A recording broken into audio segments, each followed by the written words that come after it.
हम जाने ले मोहर लगा एक मोहर लागी नहीं तो पानी फेंके लगे मोहर लगा कर तो का बिरिया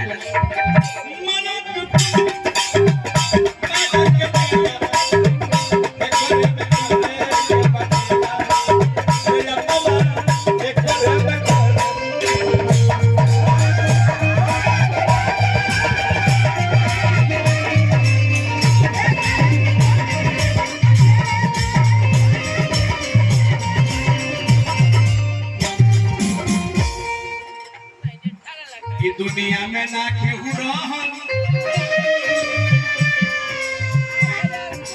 सब धन केसरी माता कैसे रही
किसी ने खूब लिखा क्या लिखा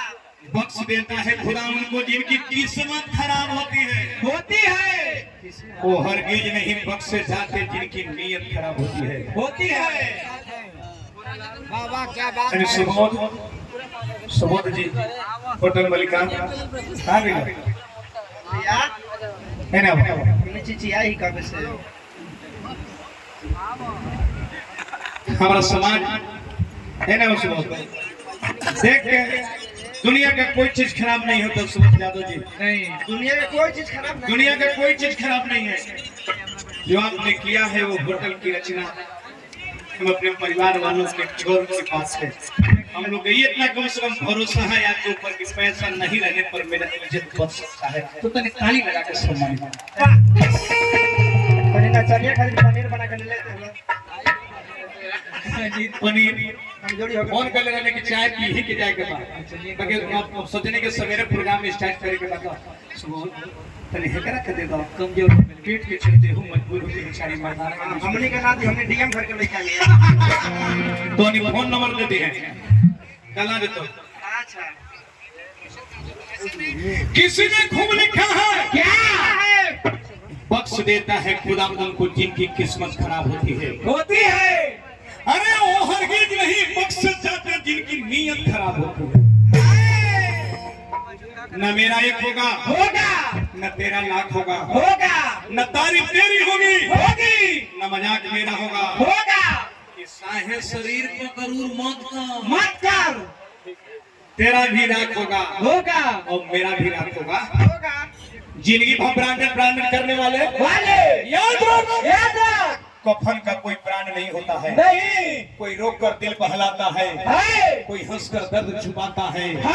क्या करवात है कुदरत का जिंदा इंसान पानी में डूब जाता है मुर्दे तैर कर दिखाता है मौत को देखा तो नहीं शायद बड़ी खूबसूरत होगी कम वक्त जो भी उससे मिलता है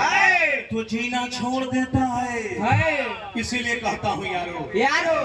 न जाने जिंदगी की आखिरी रात कब होगी आखिरी बात कब होगी हंसते जुलते मिलते बातें करते रहो यारो